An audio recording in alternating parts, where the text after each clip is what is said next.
She promised to marry me when she returned, but I had already walked away. The 99th silent treatment. For the first time ever, my girlfriend actually spoke to me, not because she missed me, but because she was going on a month-long business trip with her boy toy and figured I deserved a heads up. This time, though, I didn't have the strength to argue. I simply made breakfast and watched her walk out the door. She glanced back at me like I was some helpless kitten. "Benja, you're being so good today," she said lightly. "How about this? When I come back, I'll say yes to your proposal, okay?" What she didn't understand was this.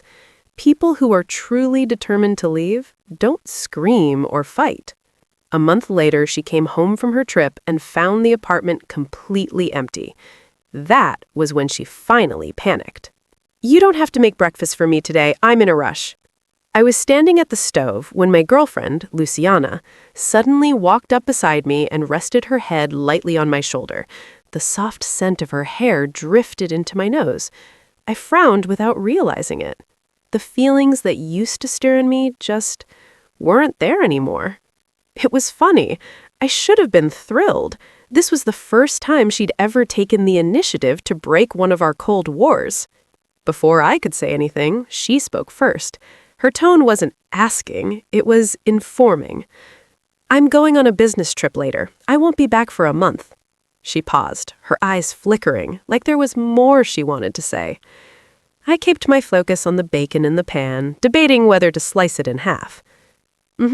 Got it." She looked surprised by my response. After a long moment, she finally spoke again. "Bruno's coming with me."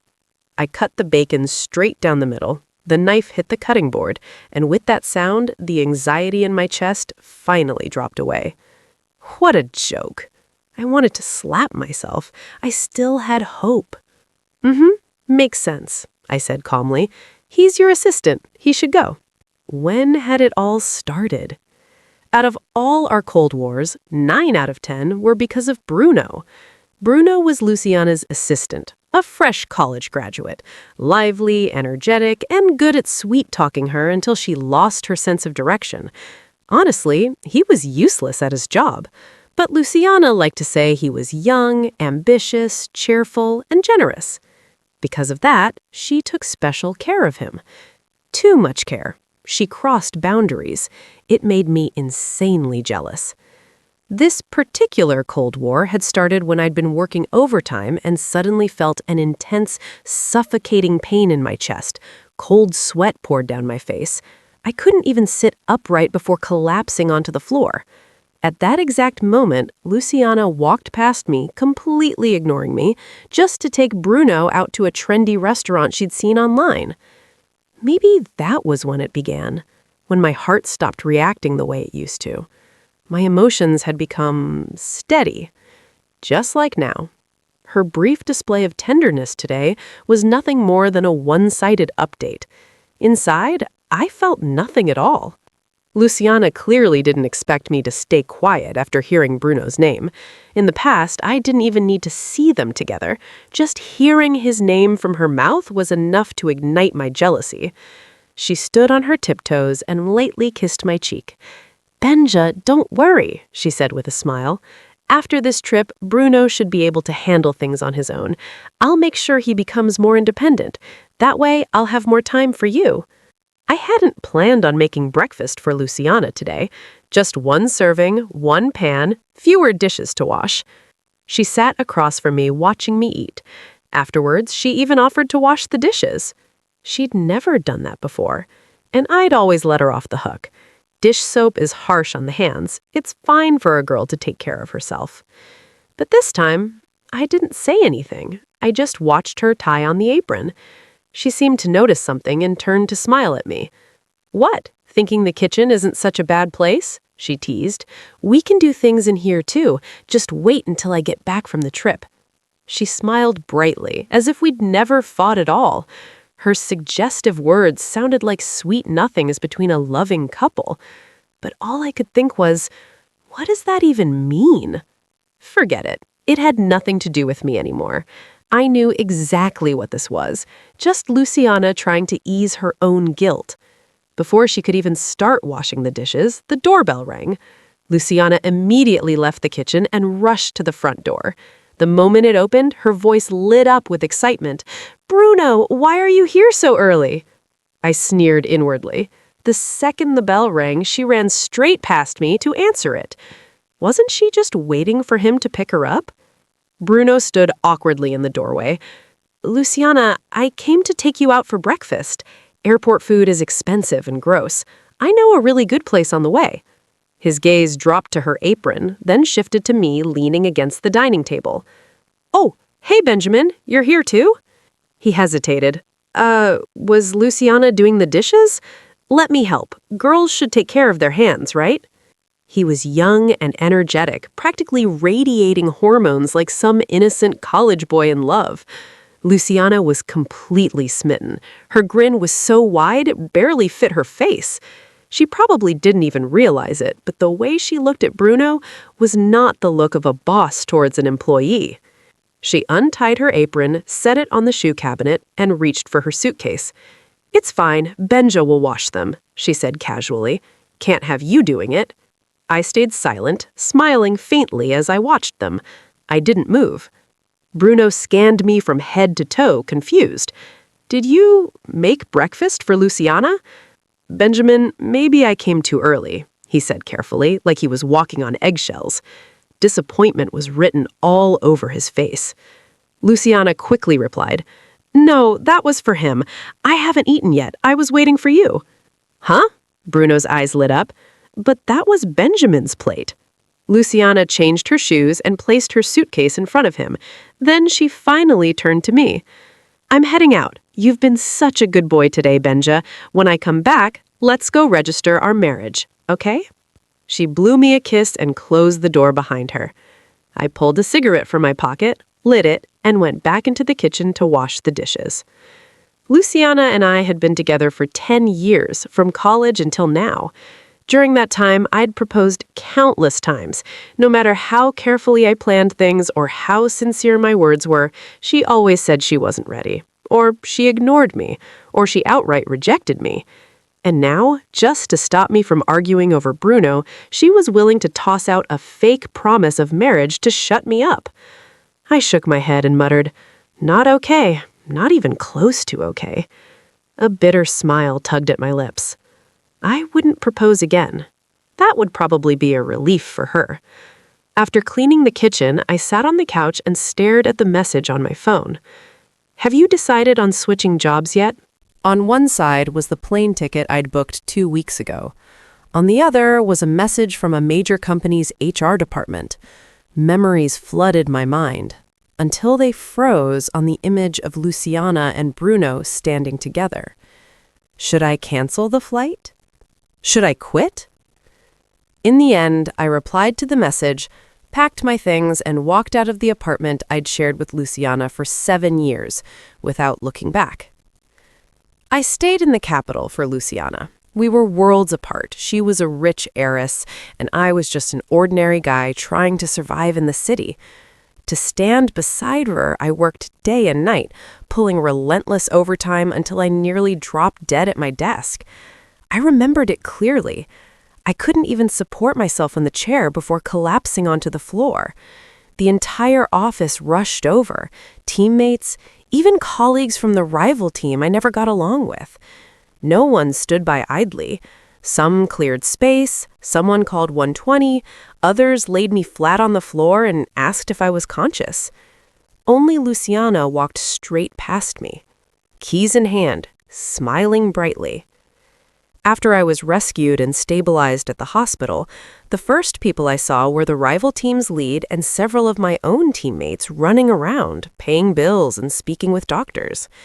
When I finally got my phone back, the first thing I wanted to do was text Luciana. Instead, I saw a social media post from Bruno, a full 9-square collage. Him in the passenger seat making a heart sign, Luciana driving, smiling ear to ear. Every photo looked like a couple's selfie. Caption: "Late night cravings after work. Boss took me to a trendy hotspot.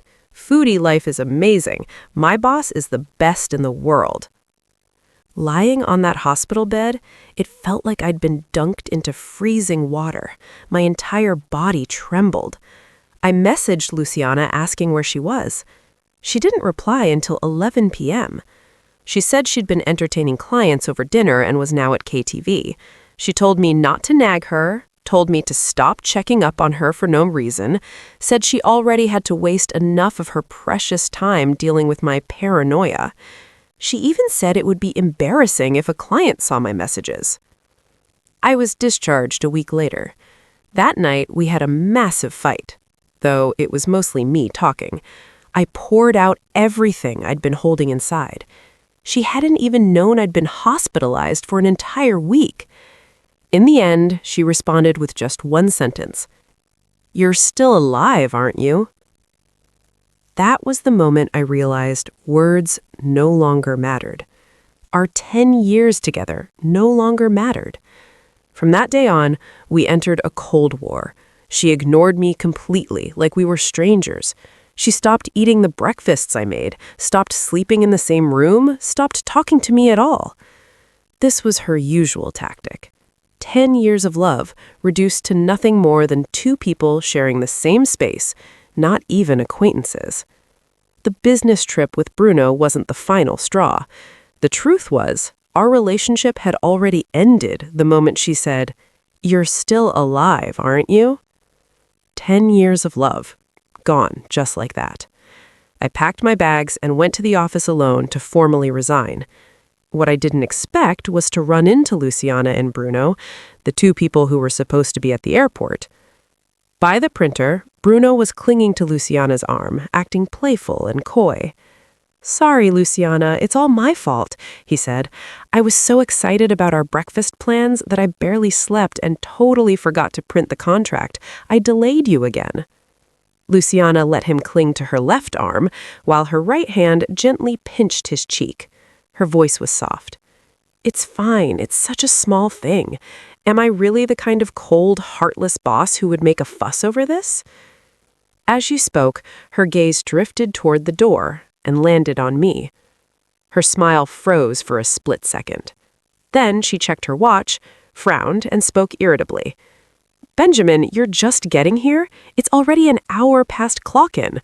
According to company policy, being over an hour is considered skipping work." She didn't stop there. "You're far too casual about your responsibilities. No wonder the other employees talk about you the way they do." Even though I'd already given up on this relationship, hearing Luciana talk to me like that still lit a fire in my chest. At work, she was known for being decisive and strict. She treated everyone harshly, but with me, she was especially ruthless. Once I suggested making our relationship public. She shut it down immediately, said office romance didn't look good, that as the boss, she needed to set an example. So in the eyes of our colleagues, her harsh treatment of me just looked like pure dislike. Naturally, some coworkers trying to curry favor with her made things even harder for me.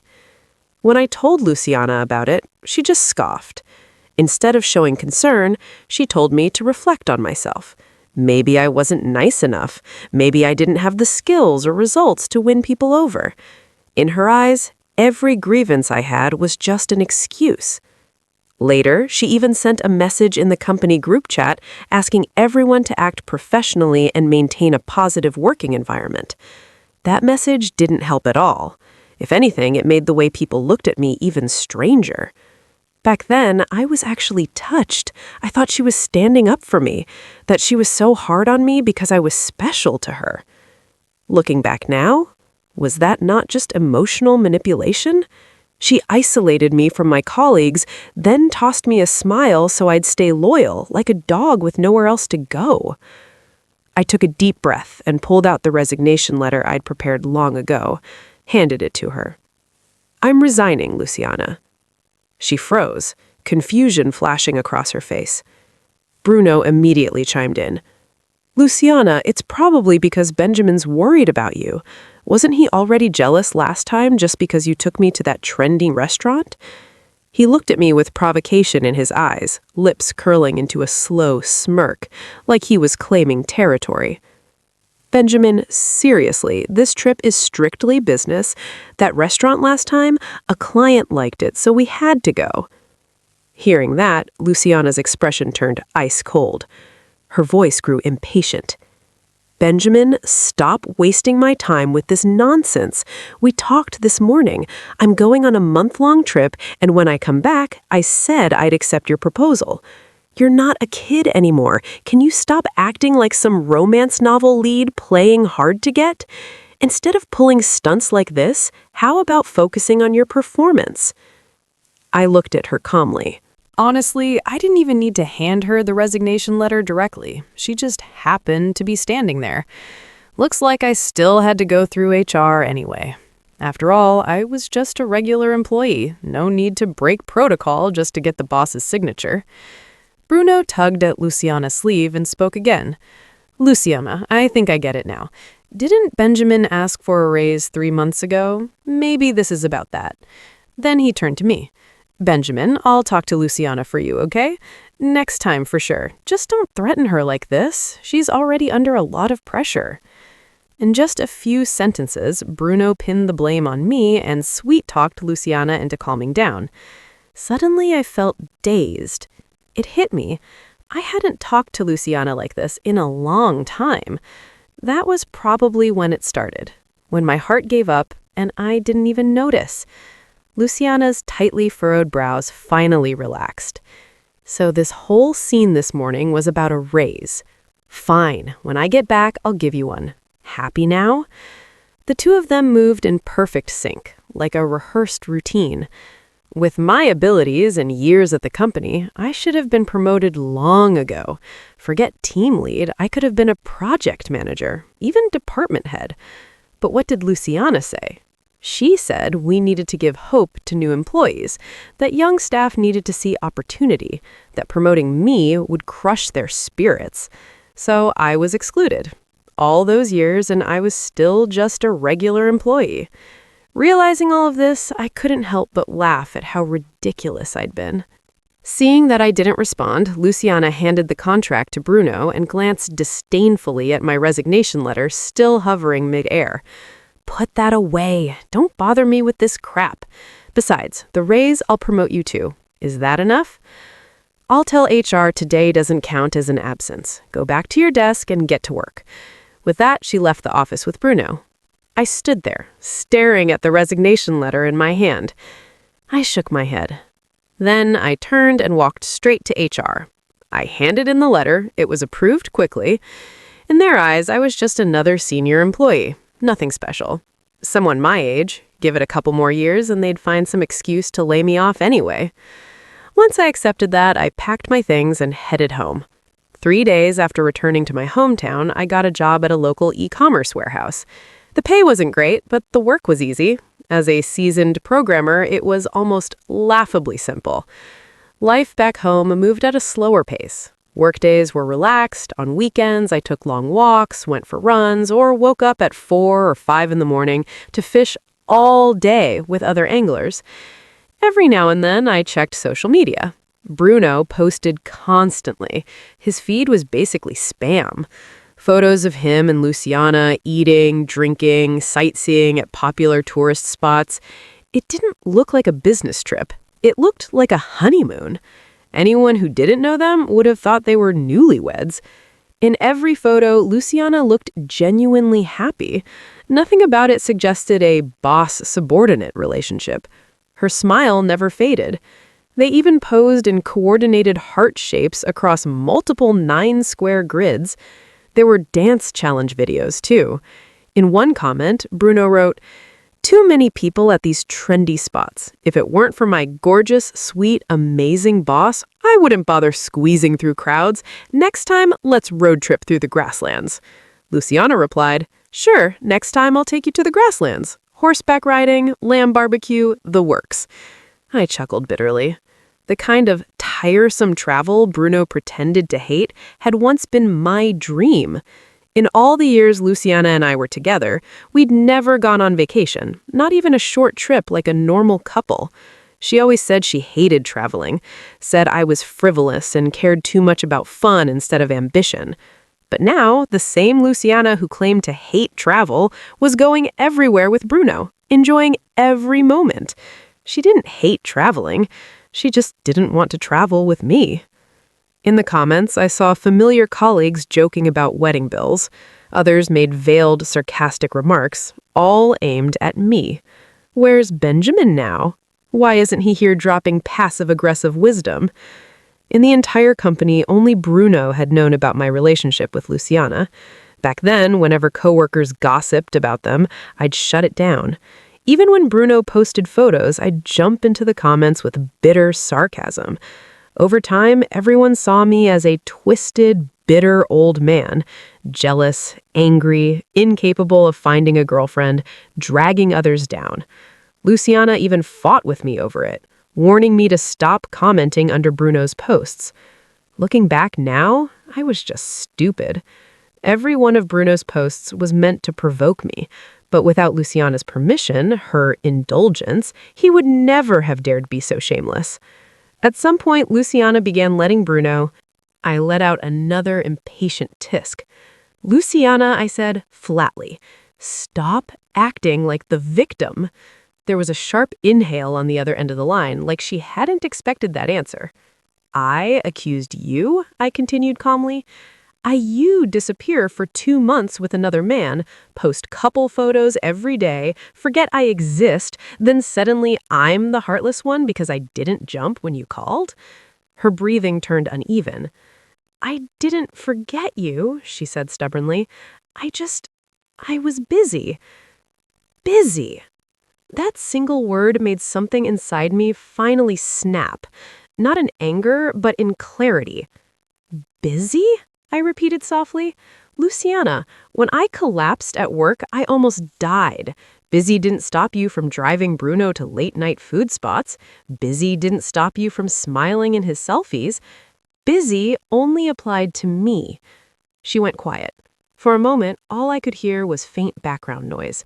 Cars passing, wind brushing against the microphone. Then, in a much smaller voice, she said, I thought you'd always be there. That was it. That was the truth. I laughed, not mockingly, not bitterly, just tired.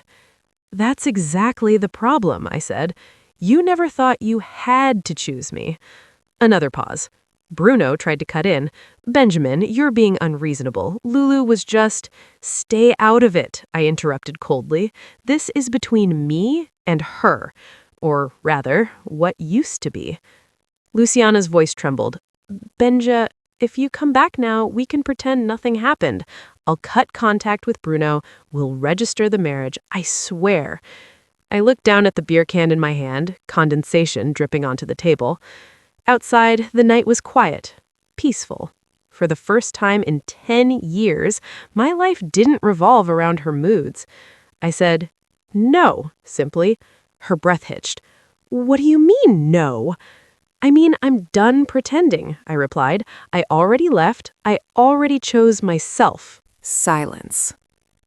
Then came the sound of something shattering, probably her phone slipping from her hand. Benjamin, she whispered, panic finally breaking through. You can't just abandon 10 years like this. I stood up and walked to the window. 10 years ended long before I left, I said calmly. I just stopped bleeding for it. I hung up, blocked the number, and for the first time in my adult life, I slept without waiting for a message that would never come. Luciana finally lost control. She raised her hand to slap me. I stepped back effortlessly. Her palm cut through the air, missing its mark. I picked up my bag, turned around, and walked away without another word. Behind me, whispers erupted. So that's the ex he was with for 10 years? Damn, she cheated? No wonder he never talks about it. Poor guy, totally played. In the 2 months I'd worked here, I'd earned everyone's respect. Now they finally understood why I'd always kept my distance. Outside, I loaded my things onto my electric scooter. Just as I was about to leave, my phone rang. I was ready to decline until I saw the caller ID. Deanna Moo, Volcano Electronics and Information. I answered immediately. Benjamin, she said warmly, are you really not coming to work for us? I laughed softly. Chairwoman Moo, it's not really up to me anymore. Looks like I've been blacklisted. Blacklisted? Her tone sharpened instantly.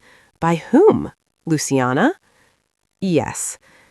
There was a brief silence. Then Deanna laughed, cold and amused. She doesn't have that kind of power here.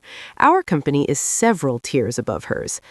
So I'll ask you again, are you coming or not? That was all I needed. I accepted on the spot.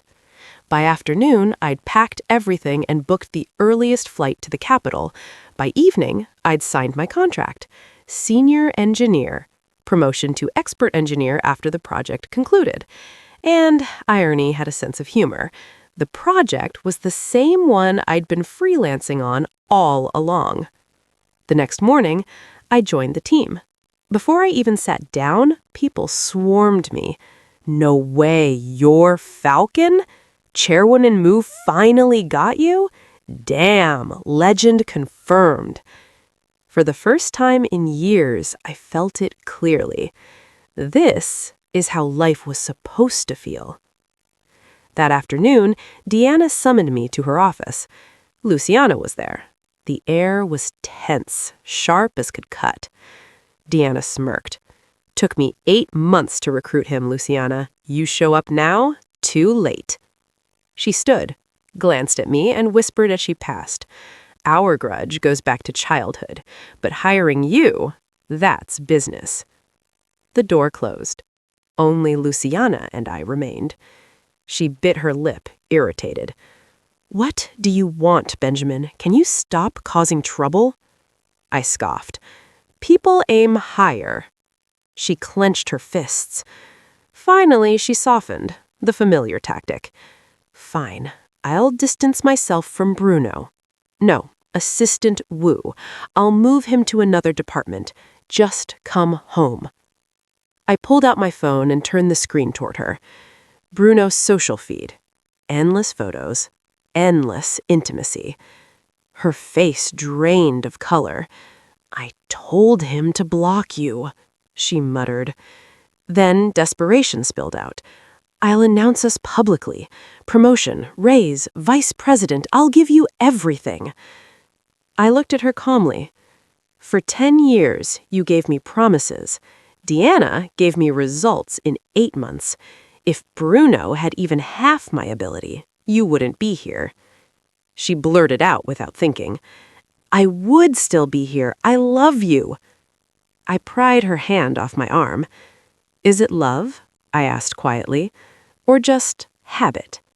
You don't want a partner. You want someone useful. Her lips trembled. You think whether you slept together matters, I continued. No, what matters is this. We're done. If you need a label, we're rivals now, and I hope one day you're strong enough to compete with us. Tears streamed down her face. I turned and walked out. In the break room, Deanna was smoking by the window. She offered me a cigarette. Satisfying? I shook my head. Indifferent. She smiled. Good, then focus. If there's no love, there's no leverage. Sunlight poured through the windows, warm, steady, real. For the first time in my life, the future felt clear, bright, and finally, mine.